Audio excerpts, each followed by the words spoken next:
बोलो ना भाई, आके बोलो, बताओ कौम को, मुल्क को बताओ। जो करना था तुम्हारे साथ वो तो हो लिया, बाकी क्या रह गया है? अगर काला कपड़ा आप सर पे बांध के उसको अंधेरे में रखें तो वो भी इमरान रियाज की शक्ल में आपके सामने आ जाता है कि वो नीम पागल भी हो जाता है और नीम मुर्दा भी हो जाता है। अब ये तो बदकिस्मती है ना हमारे मुल्क के। आप नाम भी नहीं ले सकते अपने, जो है कौन आपको अगवा करके ले गया है, किस जगह पे रखा है, क्या आपके साथ सलूक किया है। सभी के साथ हो रहा है। आप देखें, चौधरी परवेज इलाही को एक केस में छोड़ते हैं, दूसरे में पकड़ लेते हैं, तीसरे में पकड़ लेते हैं, चौथे में पकड़ लेते हैं, पांचवें में। शीरी मजारी का क्या हुआ? एक में, दो में, तीन में, चार में, पांच में हुआ। तो फिर जब बेटी की उसको झलक दिखाई कि तुम्हारी बेटी के साथ, तो वहां उसकी चीखें निकल गई और उसने कहा। तो ये तो पैटर्न है, यही कुछ चला आ रहा है। बदकिस्मती है इस मुल्क की कि यहाँ जो हुक्मरान आ जाता है वो समझता है मैं तो फिरौन हूँ, मैं तो अल्लाह ताला के बाद मैं ही सबसे ताकतवर हूँ, जो मैं चाहूँगा वो कानून होगा, जिसको मैं चाहूँगा जिंदा रखूंगा, जिसको मैं चाहूँगा छोड़ूंगा, जिसको मैं चाहूँगा आज़ाद करूँगा। बाकी अगर इमरान खान साहब निकल आते हैं बाहर, उनकी रिहाई हो जाती है और इलेक्शन में इंतखाबात में हिस्सा भी ले लेते हैं, लेकिन जो अहम काबीना के उनके अरकान थे वो तो दूसरी पार्टी में चले गए हैं, तो कौन इलेक्शन लड़ेगा पीटीआई की तरफ से? पीटीआई की तरफ से इलेक्शन वकला लड़ेंगे। आप देखें, क्योंकि जो खान साहब से बात हुई है, जितने भी जिलों के सदूर हैं या जिलों के जो वकला के ओहदेदार हैं उनको टिकट मिलेगी। और आप देखेंगे कि बंगाल में भी जब बांग्लादेश यानी ईस्ट पाकिस्तान था और इलेक्शन 70 के हुए थे, तो मुजीबुर रहमान ने सारी टिकटें जो है वो वकला को और असातिज़ा को, teachers and lawyers, teachers private स्कूलों के असातिज़ा को, पढ़े लिखों को दी थी और वकला को दी थी। वो 160 लोग वहाँ ऐसे एमएनए बने थे। तो अगर वकला सियासतदानों की जगह ले लेंगे तो फिर सियासतदान कहाँ पर जाएंगे? सियासतदान जरा इस्तराहत करें, आराम करें। वो जितना बहुत लूट लिया है, मेरे ख्याल में काफी नहीं लूट लिया कौम को। अब जरा वो जो है आराम करें और पढ़े लिखे लोगों को जो है आगे आने दें।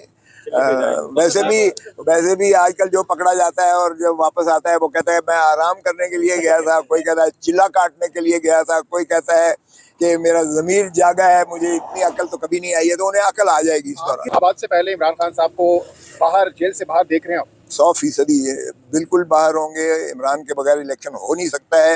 ये जो मर्जी कर लें, ये बादशाह सलामत गिरी कर लें या ये जो है अपना मोहसिन नकवी से जमानत ले लें। साइफर केस में जमानत का फैसला महफूज है, तो क्या लगता है कब तक फैसला सुनाया जाने का इम्कान है? तो अगर जमानत होती है साइफर केस में तो नैब केसेस में गिरफ्तार करने का खदशा नजर आ रहा है आपको? जो देखें, साइफर केस जमानत तो क्या, मैंने तो क्वाशमेंट के लिए 16 अक्टूबर को नालिश कर रखी है और फिर मैंने अहमद यूसुफ वाला सुप्रीम कोर्ट का फैसला भी जो है उसमें नकल शामिल कर दी है, जिसमें मुझे तो कहीं से कोई गुंजाइश नज़र नहीं आती है कि उस केस को चलाया जा सकता हो कानूनन और आइन के ताबे। तो इसलिए वो तो शर्मनाक एक हरकत है जिसको रियासत ने अंदर रखा हुआ है साइफर केस में। दूसरा, आपकी बात यह है कि नीयत उनकी छोड़ने की बिल्कुल भी नहीं है।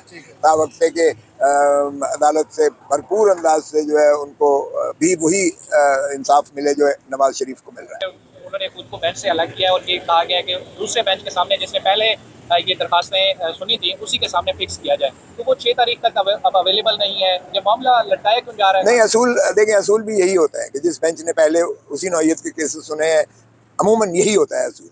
हफ्ते के असूल को वो जज साहब खुद कहते हैं कि ठीक है, मुझे कोई एतराज़ नहीं है, क्योंकि जो सुपीरियर कोर्ट का जज है ना उसको मजबूर नहीं कर सकते कि वो बैठे। हाँ, अलबत्ता चूंकि गिरफ्तारी तो डाली नहीं है ना इन केसेस में, लेकिन खान को यही है ना, यही खदशा है कि ये जब इसमें साइफर के केस में जब वो बरी करेंगे तो फिर उनके पास और केस गुंजाइश होगी उस वारंट के तहत। इसका मतलब एक स्क्रिप्ट है जिसपे यस और बदनीयती तो वाज़ेह है ना, इसमें तो कोई शक वाली बात ही नहीं है। एक खान के साथ सभी के साथ हो रहा है। आप देखें, चौधरी परवेज इलाही को एक केस में छोड़ते हैं, दूसरे में पकड़ लेते हैं, तीसरे में पकड़ लेते हैं, चौथे में पकड़ लेते हैं, पांचवें में। शीरी मजारी का क्या हुआ? एक में, दो में, तीन में, चार में, पांच में हुआ। तो फिर जब बेटी की उसको झलक दिखाई कि तुम्हारी बेटी के साथ, तो वहां उसकी चीखें निकल गई और उसने कहा। तो ये तो पैटर्न है, यही कुछ चला आ रहा है। बदकिस्मती है इस मुल्क की कि यहाँ जो हुक्मरान आ जाता है वो समझता है मैं तो फिरौन हूँ, मैं तो अल्लाह ताला के बाद मैं ही सबसे ताकतवर हूँ, जो मैं चाहूँगा वो कानून होगा, जिसको मैं चाहूँगा जिंदा रखूंगा, जिसको मैं चाहूँगा छोड़ूंगा, जिसको मैं चाहूँगा आज़ाद करूँगा। ये मैं वाली रट जो है ना, दिहाइयों की आपकी प्रैक्टिस है। आपने कभी ऐसा देखा है कि एक कन्विक्टेड क्रिमिनल को ऐसे ही जमानत दी गई हो जैसे नवाज शरीफ को दी गई है? ये मैंने तो क्या, आपने भी देख लिया है, सारी दुनिया ने देख लिया है, सारी कौम ने देख लिया, सारे मुल्क ने देख लिया। कभी चीफ मिनिस्टर को भी अख्तियार है कि जमानत ले ले, सजा याफ्ता बंदी। चीफ मिनिस्टर सुना है कि एग्जीक्यूटिव जो है 401 वो जो है ज़ाब्ता फौजदारी को इस्तेमाल करते हुए वो किसी को मुखलसी दे दे, कभी सुना था ऐसा? तो फिर उन्होंने जूरिस्प्रूडेंस हो रही है तो चले, तो चलने दें। आखिरी सवाल है, चिल्ला जब भी काटा जाता है उसमें या तो जिन ताबे होते हैं या जिन काबू करते हैं। यहाँ पर सियासतदान जा रहे हैं जिलों के लिए, तो वो ताबे कर रहे हैं या तबलीगी चिल्ला था I think से। वो शेख रशीद साहब कहते हैं कि सख्त था चिल्ला सख्त था। तो चिल्ले सख्त का क्या मतलब है? वो अगर तो रायविंड वाले जाते हैं तो वो उनके तो घुटने और माथे पर जो है नमूदार हो जाती है सख्ती। वो इबादत करते करते करते करते उनको आसार नजर आता है।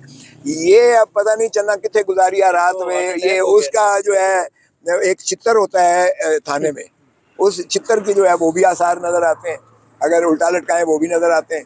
अगर काला कपड़ा आप सर पे बांध के उसको अंधेरे में रखें तो वो भी इमरान रियाज की शक्ल में आपके सामने आ जाता है कि वो नीम पागल भी हो जाता है और नीम मुर्दा भी हो जाता है। अब ये तो बदकिस्मती है ना हमारे मुल्क के। आप नाम भी नहीं ले सकते अपने जो है कौन आपको अगवा करके ले गया है, किस जगह पे रखा है, क्या